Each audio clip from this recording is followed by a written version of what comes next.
Mukama waffe yeebazibwe nnyo, Mukama omulungi yeebazibwe. Mutusonyiwe olw'eddakiika 8 eziyise ku 6, ekyuma kikalimagezi kigaanye, we improvised. Katusuube eneetumazaako eno gye tutaddeko. Mukama mulungi, Mukama mwesigwa, Mukama mulungi ekiseera kyonna. Sons of Thunder International, ffe tuli ku mukutu ng'essaawa yaffe ey'omukaaga etuuse, the midnight prayer. I call upon everyone, wherever you are, wake up, wake up. It's time for us to pray. It's time for us to share the word of God. And it's time for us to proclaim the goodness of the Lord. We thank God so much for today is the 31st of December 2020. We are just left with a few hours to 1st of January 2021. Twebaza Katonda olw'ekisa kye olw'obuyinza bwe. Mukama abadde mulungi, Mukama abadde mwesigwa. Twebaza Katonda olw'obulamu, twebaza Katonda olw'ekisa kye, olw'obukuumi. Everyone that is online, praise God. Mumbuulireko oba video eri okay, oba volume eri okay. We just improvised on some other device. Laptop eganye okola, devices ziganye okola. I don't know what happened, but if you're there, say amen to video if it's clear. God bless everyone that is online. Sons of Thunder International, ebabuuzaako. We wish you a happy, prosperous, peaceful, joyful 2021. It has been a bloody 2020. Naye twebaza Katonda nti atuyisizaawo. We thank God so much for His grace and mercy. It's not by power, not by mighty, but by the grace of God that we are crossing over from 2020 to 2021. Hallelujah. As Sons of Thunder International, tulina programs ez'enjawulo. Tulina lunch hours zaffe tozisuwa. Don't miss our lunch hours from Monday to Friday. 12 p.m. South African time. China zibeera ssaawa 12, so don't miss out. Tosubwa Mukama anakuwa omukisa. Tulina program yaffe eya Ask Your Pastor every Thursday. Tulina program yaffe ey'abaana nga zonna programs ezo zibeerawo 6:30 in the evening South African time. So tozisubwa, be part of them, ask questions and your pastor will answer. Hallelujah. In the previous programs that we've had, Mukama abadde mulungi, abadde mwesigwa, era zonna zibadde zigenda bulungi olw'ekisa kya Katonda. So don't miss out. Ask any question you've ever had and challenged you. Mukama anakola bulungi. Martha Mugera, you're welcome. I know Sister Alice is the one in Sons of Thunder. You're welcome. Drusy, you're welcome. Apostle, thank you for being around. Buli yenna sacrificing obutulotwe. Thank you for being around. Kindly share in different groups. Share on your pages so that other people can be able to see and hear the message. God bless you so much. Tugenda kusinza omwoyo wa Mukama, tugenda kusinza Katonda mu luyimba, then tubenga ate tugenda maaso. We bless your name, Almighty God. We bow before your throne. We bless your name, Almighty God. We bow before your throne. We glorify your holy name. Kawela Makawe. We glorify your holy name. Kawela Makawe. We bless your name, Almighty God. We bow before you. We bless your name, Almighty God. We bow before you. We glorify your holy name. Kawela Makawe. Amen, amen.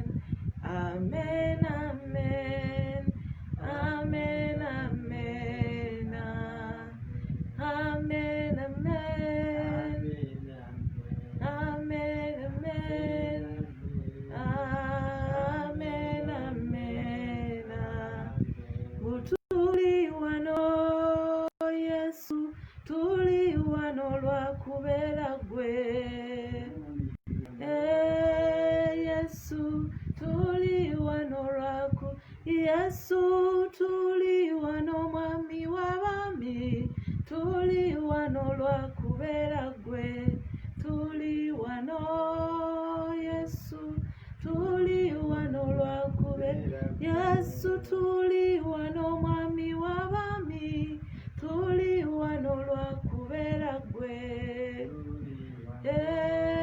Yesu tuli wano lwa kubeera ggwe, twalese byonna lwa kubeera ggwe, tulese otulo lwa kubeera ggwe. Yesu tuli wano lwa kubeera, Yesu tuli wano, Yesu tuli wano lwa kubeera ggwe. Yesu tuli wano lwa kubeera, tuli wano gw'amaanyi gaffe, tuli wano lwa kubeera ggwe. Yesu tuli wano lwa kubeera, Yesu tuli wano ng'abakyala, tuli wano lwa kubeera ggwe.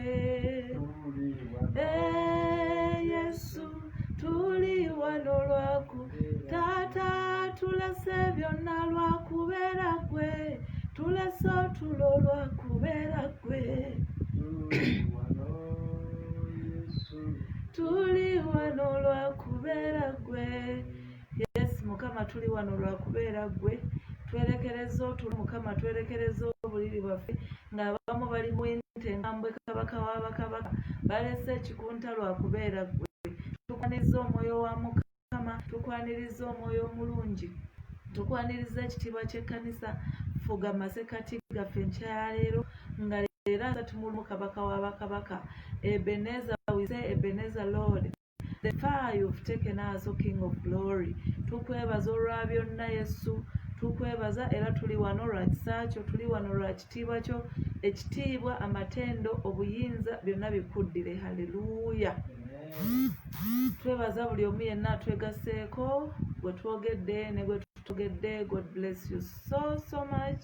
Kindly share the message so that we all benefit. Ali okumpi n'ewala tube nga ffenna tubenefitinga. Twebaza Katonda olw'omwaka guno 2020. It's been a challenging year to some of us. To those who have achieved their goals, we thank God on your behalf. Naye abamu ebintu tebigenze bulungi, bw'ali eyo nga tebigenze bulungi, kyenyinza okugamba kiri kimu nti weekwase Katonda mu guno omwaka omupya ogutandika. Strategize, focus on your weak points. Buli kyonna ekikulemeredde mu 2020 leka ebe correction of your mistakes. Ekitagenze bulungi oteekeko essira, okiteekeko ebirowoozo, okiteekeko focus. Bwe kuba kunoonya Katonda nga tomunoonyeza mu mwaka guno era nga kyekikubizza, making sure 2021 you seek God like you've never sought him. Hallelujah. So twebaza Mukama akukuumye gwali eyo, naffe atukuumye wano. Mukama abadde mwesigwa. Bw'obanga okyassa omukka, bw'obanga okyalina ebigambo by'oyogera, bw'obanga okyatunula n'oyawula nti bano empita wano ngenda wano, ng'okyalina amagezi agalaba agaawula, olina okugulumiza erinnya lya Mukama. No matter how many challenges you faced, God has left you for a reason. God has kept you for a reason.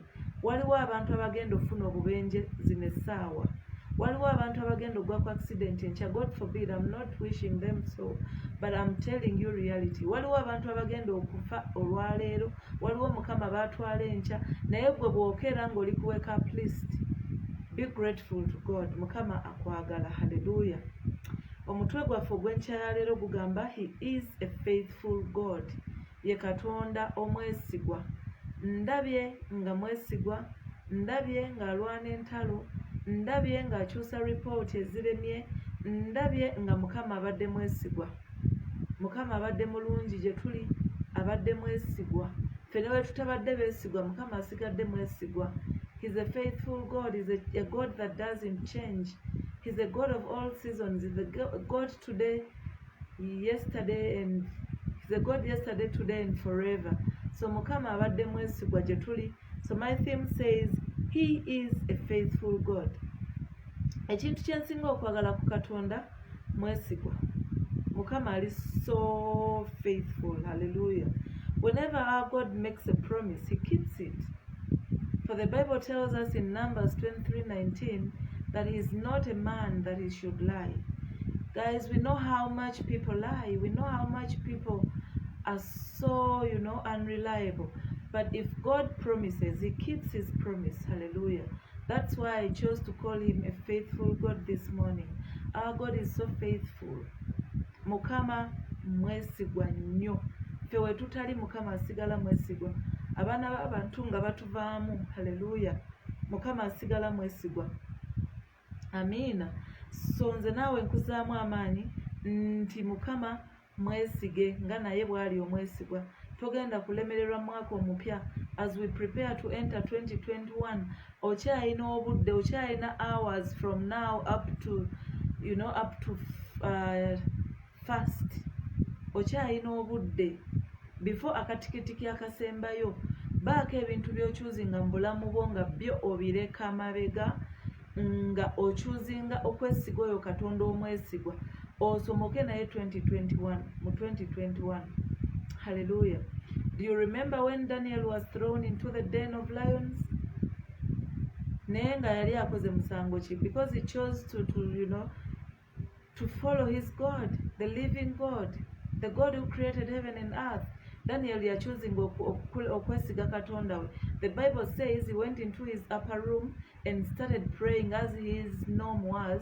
He used to pray in the morning, in the afternoon, and in the evening. That was his nature of prayer. That was his life. Hallelujah. Naye Bible egamba nti abasajja bano bwe bajja ne balaba Daniel ng'asaba ate nga kabaka yali ayisizza etteeka ery'obutakola ekyo nga lyakusinza kabaka yekka nabi idols bye. Hallelujah. Bagende wa kabaka ne baloopa Daniel. But remember Daniel bwe yasuulibwa mu bunnya bw'empologoma, Mukama yasindika bamalayika abaaziba emimwa gy'empologoma ne zitakosa Daniel yadde okumuscratchingako ka scratch akatini, kubanga Mukama yali mwesigwa. First of all, Daniel was faithful before God, and God was faithful before Daniel when his time of betrayal came by the kingdom of King Darius. Hallelujah. So Mukama mwesigwa nnyo nnyo nnyo nnyo. The Bible says the king fasted all night. Nga tayagala bano ba musicians bajje wali nga tebagala anything, because Daniel was serving a faithful God. Hallelujah. So nkuzaamu amaanyi mukwano gwange nti gwe yeekutte ku Katonda, bw'akyuzinze okwesigama ku Mukama, Katonda tagenda kuleka kyekimu, Mukama tagenda kulekerera in any way, because he's a faithful God. Batugambye he's not a man that he should lie. So God was faithful to Moses. I remember Moses bwe baamusuula mu kibaya ku mugga ogw'amazzi. Hallelujah. Mukama yali mwesigwa nti Moses they are sinking into that river. God was faithful and kept Moses floating on top of the river paka divine rescuers we batuuka. Hallelujah. So oyo ye Katonda gwe twogerako, ye Katonda omwesigwa. Baako ebintu bye weekunkumulako nga tonnayingira mu 2021. Hallelujah. Baako ebintu bye weekunkumulako. God was faithful then. In those days God was faithful, and he is still faithful. Mukama tannakyusaamu mu bwesigwa bwe. Mukama tannakyusaamu. Oyo yali omwesigwa mu mirembe gy'aba Abraham, ba Jacob, ba Moses, ba Daniel. Akyali Katonda omwesiga n'olwaleero kuba ekigambo kye kiramu. Oyo gwe twogerako ye butaggwaawo, his eternal life. So eyali muwali nga mwesigwa n'ayamba abo bonna be yayamba n'abasomesa, akyali mwesigwa ne ku lwaffe olwaliro abamukoowoola okutusomosa into 2021 n'ebyaffe into 2021 nga tukyusiddwa. Mukama mwesigwa okutwawulako endwadde ezo ezitulemeddeko. Mukama mwesigwa n'olwaleero okutwawulako ebikoligo bya families. Hallelujah. Mukama mwesigwa okutwawulako obunafu obubadde butuyuuza mu 2020, obunafu obw'obutasaba, obunafu obw'obutasoma Bible, obunafu obw'ekika ekyawaggulu, obunafu obw'obutasiiba, emyoyo egy'ekikere. Mukama gyonna agitwawulako. Akyali mwesigwa okutuyamba, akyali mwesigwa okutusanyusa, akyali mwesigwa mu buli kyonna kyakola, akyali mwesigwa. Tunuulira emirundi emeka gy'osabye Katonda ebintu n'abikuwa. How many times have you asked for God? waliwo lwe tusaba ne Sara ne tugamba Mukama ku luno lwokka nga you've really asked for more, nga you've asked for so much, naye nga byonna Mukama zaabikola. Ne by'atannaba kukola nkuzaamu amaanyi. It is a faithful God. He will do it. You know, he works at his own time. We know that. Hallelujah. So remember the things that God has done in your life. Tunuulira omwaka gye guvudde. Twatambulako January mu mirembe, ne tutambulako February mu mirembe, naye nga tubiwulira nga tukyabiwulirira wala. Hallelujah.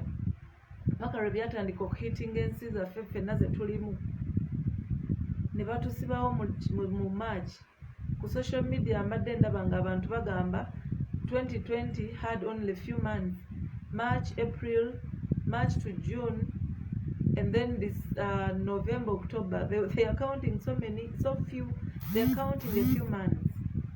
Naye Mukama abadde mwesigwa. Mukama yatulabirira nga tuli mayumba in total lockdown. I praise God who took care of our sisters in China. Fenno nno wano baali batusasulako 30%. Hallelujah. But them, they didn't have even a single income.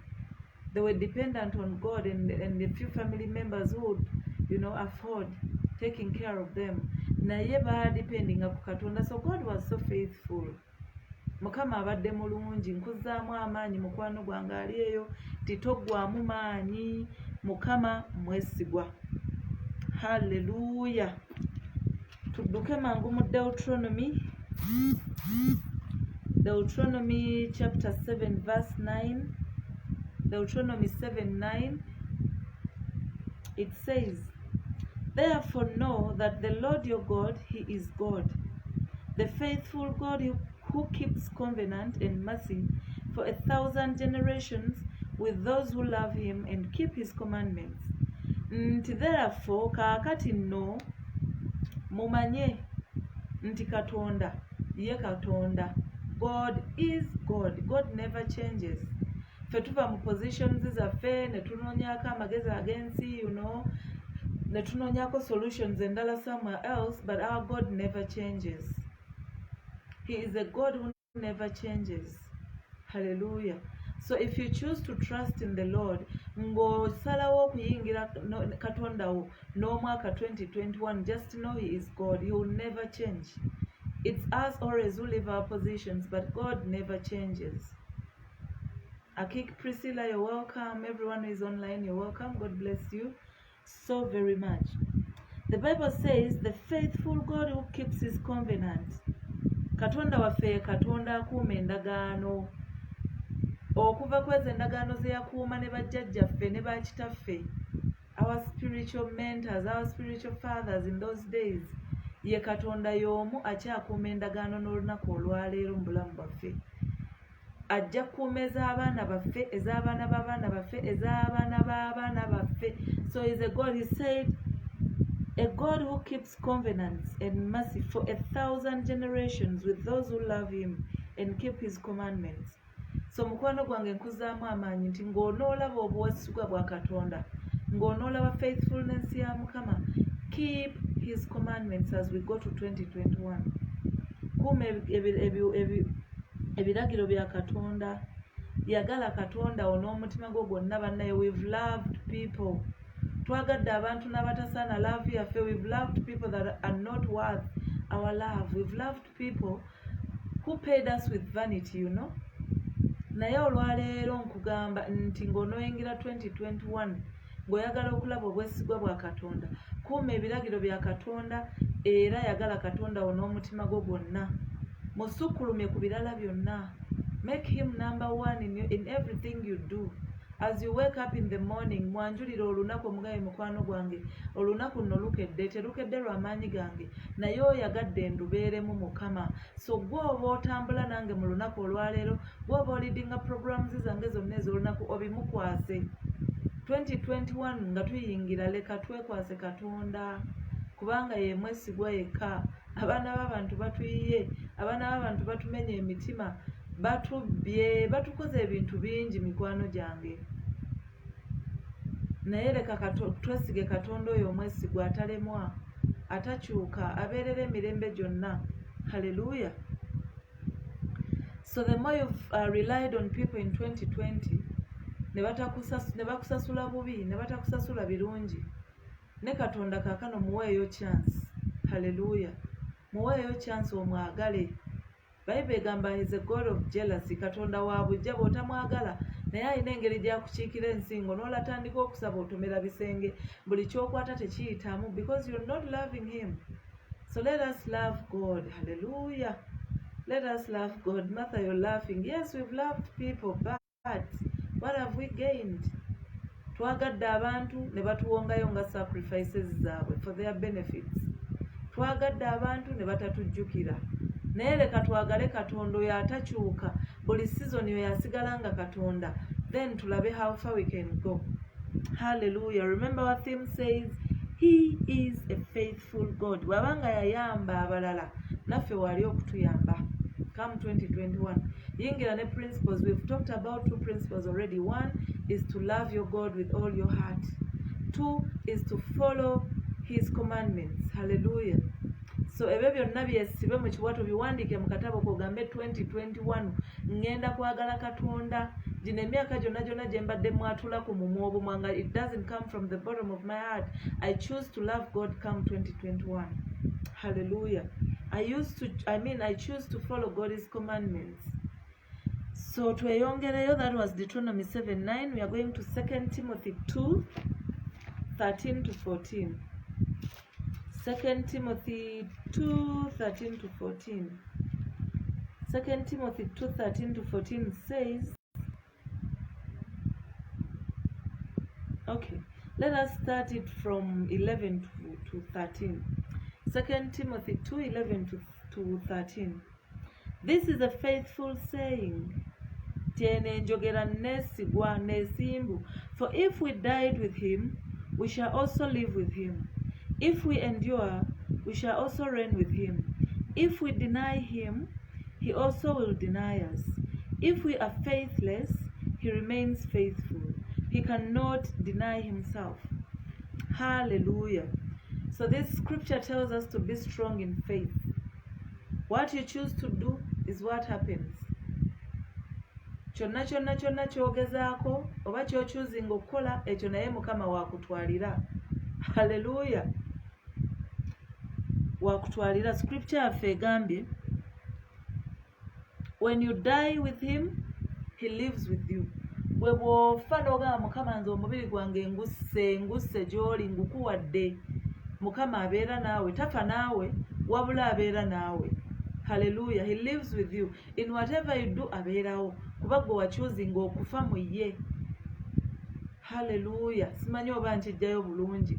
Gwe ng'osazeewo nti 2021 nze ngenda kufa, ebyange byonna ngenda bitta mu Mukama, ngenda bittira mu Mukama, ngenda biziika mu Katonda.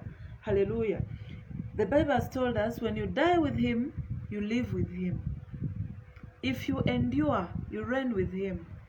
2021, be someone that endures. Trials and tribulations are going to be there, but remember, he's a faithful God. Yeye amanyi engeri gy'agenda okukusomosa akujje mu buzibu obwo, akujje mu kiwonvu eky'okufa. Hallelujah. So when you choose to endure, he reigns with you.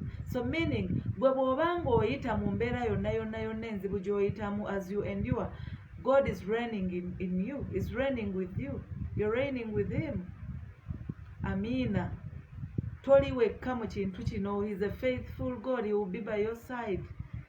Akutunira n'agamba ye kale bannaye Martha singa abadde amanyi nti mu luno olugendo lw'egwanjunta naye teyandyeraliikiridde. Sidolensi akimanyi nti mu balongo baayagala n'omwami we gwalindirira okujja, akimanyi nti ali kumpi muleeta endiwaringayo just akakatini ng'akasigo kali akatini keboogerako ak'okukkiriza. Yanditegedde nti nze Katonda nti ndi mwesigwa. Hallelujah. Ye asigala mwesigwa. Ne bwe tubanga ffe tetuli beesigwa, ye asigalawo. Hallelujah.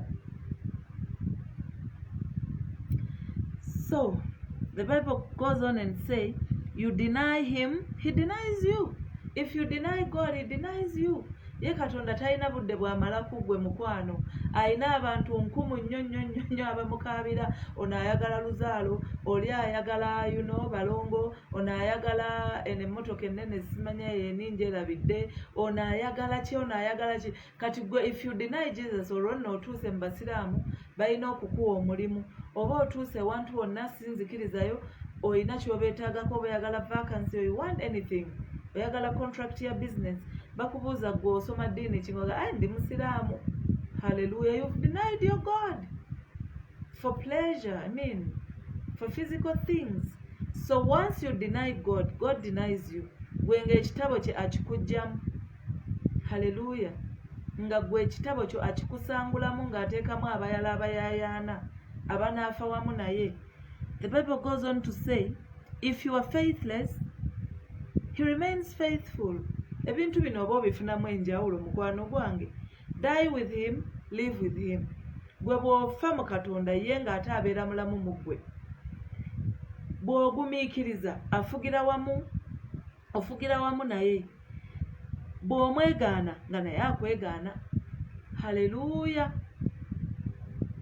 Gwe okukkiriza kwe bwe kuba kukubiddwa nga you're faithless, he remains faithful because he can't deny himself. Hallelujah. He can't deny himself. He remains faithful. For he has God. Taata we ye Katonda. Hallelujah. So gwe bw'osigala ng'okukkiriza kwe bwe kukubwa, ye Katonda asigala mwesigwa. When you're faithful, he remains faithful. If you're faithless, he remains faithful. Hallelujah. So, tugende maaso. That was 2 Timothy 2:13, 11 to 13. Let's go then to 2 Thessalonians 3, 3 to 5. 2 Thessalonians 3, 3 to 5. 2 Thessalonians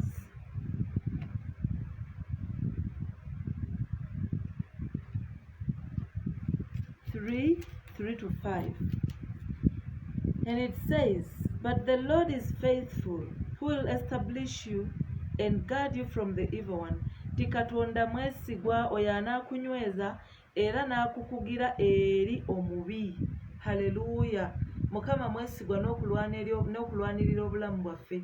Mukama mwesigwa to an extent nti ng'alaba omubi ajja gy'oli, ng'alaba ogenda gwa mukemebwa, Mukama agenda sigalawo mwesigwa akukuume eri emitego gy'omulabe Sitaani. Haleluya.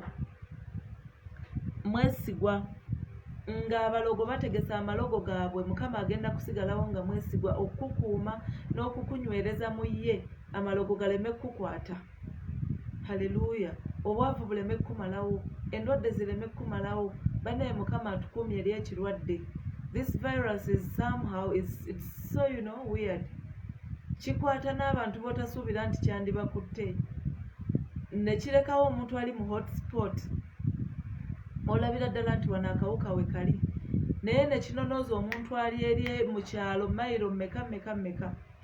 Awatali na bantu, awatali mujjuzo But our God remains faithful. He has promised us that as we go to 2021, he will establish us and guard us from all evil. Buli yenna, as the year ends, people are busy bewitching out there. People are busy, swearing. People are busy declaring evil upon you. Oh, she started that house. No, she won't enter it come 2021. She started that business. She's not going to make any profits. Oh, she has a man she's seeing, they're in courtship, no, they won't get married. People are out there swearing. People are out there declaring evil upon you. But look how precious God's word is. He said, but the Lord is faithful, who will establish you and guard you from the evil one. Verse 4 says, and we have confidence in the Lord concerning you, both that you do and will do the things we command you. Hallelujah. Nti tuyina okukkiriza mu Katonda concerning you. Nti kulwebyo byonna by'okola. Hallelujah. leka okwase ebintu byo byonna byolina okukola 2021. I know everyone has a small paper, has a diary where they have written. Buli omu olina ne bw'oba towandiise ku lupapula olina by'oyagala mu mutima gwo. Waliwo agamba nze Mukama nnyamba njagala ploti. Waliwo agamba 2021 nze njagala kuzimba. Waliwo ayagala 2021 okweyongera mu magezi n'okumanya n'okutegeera. Weekwase Katonda. God is faithful. Ebyo byonna ogenda bituukako.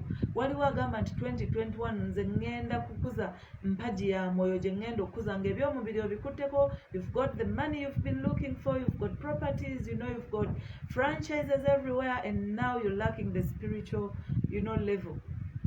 Hallelujah. So wandiika ebintu byo. Mukama ono omwesigwa agambye agenda tukuuma from that evil one. Verse 5 says, we're still in Thessalonians 3. Verse 5 says, now may the Lord direct your hearts into the love of God and into the patience of Christ. Nga byonna biwedde kaakano leka Katonda oyo yennyini akulembere emitima gyammwe mu kwagala kwa Katonda. I don't know why this word keeps on coming, but I think it's communicating us something. The Holy Spirit is saying something to us. Let us increase the love of God. Bible egamba nti munoonye obwakabaka bwa Katonda n'obutuukirivu n'ebisigadde byonna binaabongerwako. Hallelujah. Bw'oba ng'oyagala Katonda, bw'o increasing enkolaganayo ne Katonda, if you improve your relationship with God, God draws near to you and you draw close to God. So meaning, ogenda kubeera ne directives za Katonda. Omwoyo omutukuvu agenda kuba akugamba nedda Martha, tokwata wano, kwata wano. Don't invest in this, invest in this. You will have insights of the Holy Spirit all through. Guno omwaka leka tweteeketeeke tuyingire nga tuli bawanguzi mikwano gyange. We've failed enough. We've cried enough, twekubagizizza ekimala naye leka twekwase oyo Katonda atakyuka, Katonda omwesigwa. Tuyingire naye tumugambe Mukama ffe twekutte ku gwe ngabo yaffe nga bwe yatugambye mu Psalms 115:11 I think nti mmwe abatya Katonda mwesige Katonda. Those who fear God, trust in the Lord because is your help and shield. Mukama bwe yengabo yaffe bwe buyambi waffe. All our help comes from the Lord. So the theme says he is a faithful God. Leka tuyingire nga tugamba Mukama oli mwesigwa, Mukama tokyuka, nze nze okwagala n'okugoberera n'omutima gwange gwonna. I choose to follow your commandments. I choose to be righteous. I choose to be prayerful. I choose to fast this year. I choose to read more about your goodness. Hallelujah. Hallelujah. Lamentations negamba and his mercies are new every morning. Lamentations 3:22-23. His mercies are new every morning. Okusaasirwa kwa Katonda kuba kupya buli lunaku. Bw'oba tewalezezzaako ku kusaasirwa kwe yesterday, just be glad ng'oyingira mu lunaku olupya kuba okusaasira kwe okupya ate era kuba gye kuli. Hallelujah. Ye Katonda atatuleka, ye Katonda omwesigwa. Lamentations 3:22-23 says, through the Lord's mercies we are not consumed, because his compassions fail not. Olw'ekisa Katonda tetumaliddwawo. Korona tatumazeewo mikwano, endwadde tezitumazeewo, amalogo tegatumazeewo, abalabe bateze obutego bw'omubi naye tebutumazeewo olw'ensonga the Lord's mercy has been upon our lives. Okusaasira kwe tekulemwa. 23 says, they are new every morning. Okusaasira kwe kuba kupya buli lunaku olupya. Even in this morning that we are in, his faithful never fails. His faithfulness is with us. It's new this morning. Great is your faithfulness.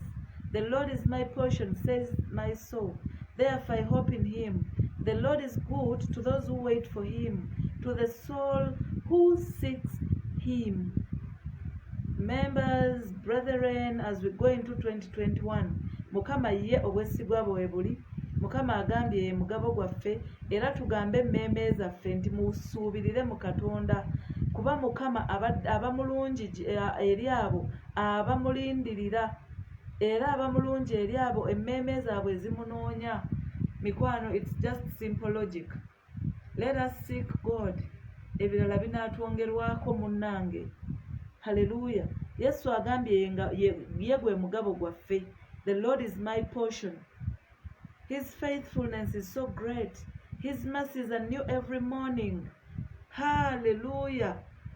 Tweteeketeeke tuyingire mu mpya za Katonda. Langirira. Omugambe Mukama nze neesize ggwe, Mukama nze neesize ggwe, neekutte ku ggwe omwesigwa Yesu gwe atakyuka. Kabaka w'abakabaka tukwebaziza olwa session eno gye tubaddemu Mukama. Tukwebaza olw'ekigambo kyo kabaka w'abakabaka. Bayibuli tugambye mu Numbers 23:19, Lord, titwali mwana wa muntu okulimba Katonda waffe. Mukama, abaana b'abantu batulimbye, abaana b'abantu batwogeddeko, abaana b'abantu tebatusiimye Mukama, abaana b'abantu batutuusiza bwe batutuusiza ku bituuko bingi, ayi kabaka w'abakabaka. Naye tukwebaza Katonda ng'olw'ebisuubizo byo nti toli mwana wa muntu gwe okutulimba Yesu. So tuli ku kituufu, ayi kabaka w'abakabaka, tuli ku ggwe nga ye ngabo yaffe, gwe mugabo gwaffe Mukama, gwe buyambi bwaffe, gwe maanyi gaffe, gwe byaffe byonna kabaka w'abakabaka. Nga tuyingira 2021, as we usher into the new year, Lord, we choose to lean on you, we choose to trust in you, because you're faithful, oh God. You say, the Bible said, you're God. You never change, O King of Glory. As men change, as women change, as children we give birth to change and disrespect us, Lord. Father, your God, you never change, O King of Glory. So ffe tusazeewo n'abali ku mukutu n'abanaatuwulira nga tumaze Mukama nti obwesige bwaffe tubutaddemu ggwe Mukama, nga tuyingira 2021 kabaka w'abakabaka, tugenda kuyingira naawe Mukama. Tulabye nga wali mwesigwa eri Danyeri bwe baamusuula mu bunnya bw'empologoma. Bayibuli egamba nti bamala osindika bamalayika Mukama n'oziba obumwa, ne baziba obumwa bw'empologoma. Danyeri n'azeebakako nga ppiro Mukama. Ekiro kyonna mukwano gwange, imagine all those hours ng'oli mu deni y'empologoma naye nga zeebase bibyo, you're someone foreign in the den, tezikulabangako. Bayibuli egamba nti zaali na njala nnyo, zaali teziridde for a period of time.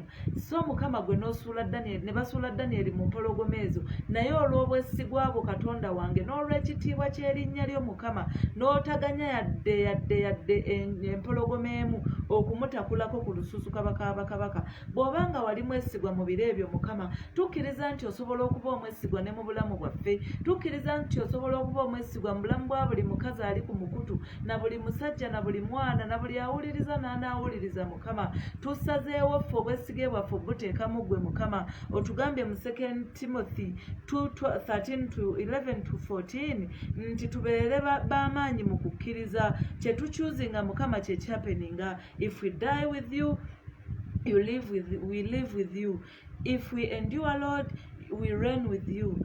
If we deny you, you deny us, O King of Glory. If we are faithless, you remain faithful. So the choice is ours, Lord. Okusalawo kuli gye tuli Mukama, okusigala nga tukwesiga ggwe omwesigwa, oba okwesiga amagaali gaffe Mukama n'abantu abalala abo abatumenya emitima, abatuyiya, abatudisappointinze Lord. Waliwo abantu betwagadde Mukama naye nga tebasaanidde na kwagala kwaffe, nga tebakuva liwinze kabaka w'abakabaka. So kyenva nsaba otuwalule Mukama, kyenva nsaba ojje emitima gyaffe ewala gye gibadde gy'oli Yesu, ogisembeze kumpi naawe Katonda wange. Emitima gyaffe gikubadde wala nnyo nnyo kabaka w'abakabaka, naye mu zino essaawa ezisigaddeyo nga tuyingira mu 2021 Mukama, sikambula emitima gyaffe mu biwonvu gye gibadde, mu bukyayi gye gibadde, mu kwemulugunya gye gibadde Mukama, mu kulemererwa gye gibadde, mu maziga gye gibadde Yesu, ogyesembereze kumpi Mukama. Okyuse emitima egyo egibadde wounded kabaka w'abakabaka, otuwe emitima emipya ayi Katonda nga eginaakwagala ayi kabaka w'abakabaka, without boundaries, O King of Glory. We pray that we love you without boundaries.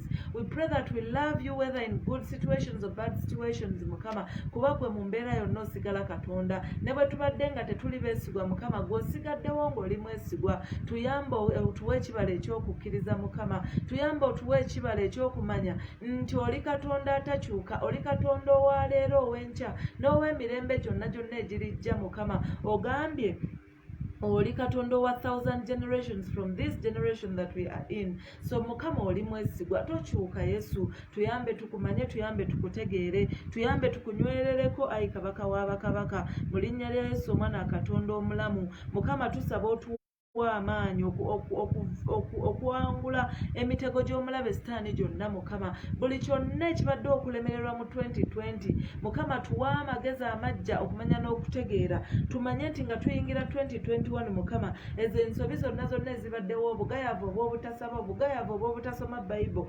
obugayaavu obw'obutakwagala Mukama, okwesuulirayo ogwannagamba mu bintu eby'omwoyo Mukama, byonna tuyambe tubireke emabega waffe mu 2020, tuyingire 2021 mu buwanguzi, tuyingire omwaka omupya Mukama mu kitiibwa kyo, tuyingire omwaka omupya n'okwatula okupya n'okukkiriza okupya Mukama, ne faith empya ayi kabaka w'abakabaka, nga tumanyi tulina ali ku ludda lwaffe nti w'amaanyi okusinga oyo ali mu nsi Mukama. Tumanyi nti oli naggwano waffe, bwe yatonda eggulu n'ensi okutali mpagi Mukama, ogambye mu kiwawandiikibwa kyo nti oli katonda w'abo bonna abalina omubiri mu Jeremiah Mukama, teri kikulema Yesu, tukkiriza teri kikulema. So naffe tuwa amaanyi agamanya nti oli katonda w'amaanyi Yesu, ti oli katonda atakyuka, bwe ntandikwa era enkomerero Mukama. Tuyingire n'obuwanguzi obwo mu 2021, tusaba amagezi amapya, tusaba omwoyo omupya, tusaba Mukama amaanyi amapya, tusaba ayi kabaka w'abakabaka onyweze ebigere byaffe, onyweze emitima gyaffe Mukama. Tumanye nti gwe tulina Yesu, tumanye nti abaana b'abantu basobola otuleka obudde bonna, tumanye nti bazadde baffe nabo basobola okuba nga tebaliiwo, naye mu mbeera eyo nga mikwano gyaffe tegiriiwo, ng'ab'eŋŋanda baffe tebaliiwo Mukama. How do we survive? We survive because we have a faithful God who never changes. Oyo yatonda eggulu n'ensi, oyo yalagira buli kimu kibe era ne kiba olw'ekigambo obugambo. Mukama tuyambe tutegeere amaanyi g'olina, Mukama tuyambe tutegeere obuyinza bwo, tuyambe tutegeere nti oli sovereign God. Lord, baako omukazi gw'obikkula amaaso olwaleero n'omusajja gw'oyamba ategeere obukulu bwo Mukama. Nga tuyingira mu mwaka omupya, leka tuleme kwesiga mirimu gyaffe, kuba emirimu giggwawo naye gwe toggwawo Mukama, amaka gaggwawo naye gwe toggwawo, abaana bayinza okuggwawo naye gwe toggwawo Yesu, osigala oli katonda. Kyemba nsaba otwambaze amaanyi mu muntu waffe ow'omunda Mukama, otwambaze ekisa ekipya ayi kabaka w'abakabaka, okutambulira mu buwanguzi bwaffe come 2021. Tusekereddwa ekimala Mukama, tulemereddwa ekimala, sitaani atujooza ekimala mukwano gwange, naye tusazeewo kaakano n'abo abali ku mukutu abandaba abampuliriza tiffe tusazeewo gwe Mukama, tuwe amaanyi, tuwe ekisa, tuyambe ayi kabaka w'abakabaka, tuyambe otuviireyo, buli mukazi na buli musajja muviireyo, buli resolution zonna zawandiise ku lupapula lwe Mukama yapulaninze ng'omwana w'omuntu, naye tusaba gwe oba otuukiriza byonna ebiri mu mitima gyaffe, the yearnings of our hearts desires Lord, byonna ebiri mu ffe munda Mukama tupulaninze, naye gwe oba otuukiriza Yesu. Tubitadde mu mikono gyo, tubiwonga mu ndagaano y'omusaayi gwo, leka bamalayika abakuumi babikuume, batukuume naffe Mukama nga tuyingira omwaka omupya. In the mighty name of Jesus we pray. Amen. Twebaza buli omu yenna abadde ku mukutu. We wish you a happy, joyful, peaceful, spirit-filled new 2020. God bless you so much. God richly enlarge your territories. Buli yenna abaddeko, you sacrificed your data, your time, your sleep. Leka ne Katonda atunule mu nsonga zo, akuwa omukisa ogutalina buyinike. May the grace of our Lord Jesus Christ and the love of God and the fellowship of the Holy Spirit be with us all, now and forevermore. Amen. Surely goodness and mercy shall follow us all the days of our lives, and we shall dwell in the house of the Lord forever and ever. Amen. God bless you.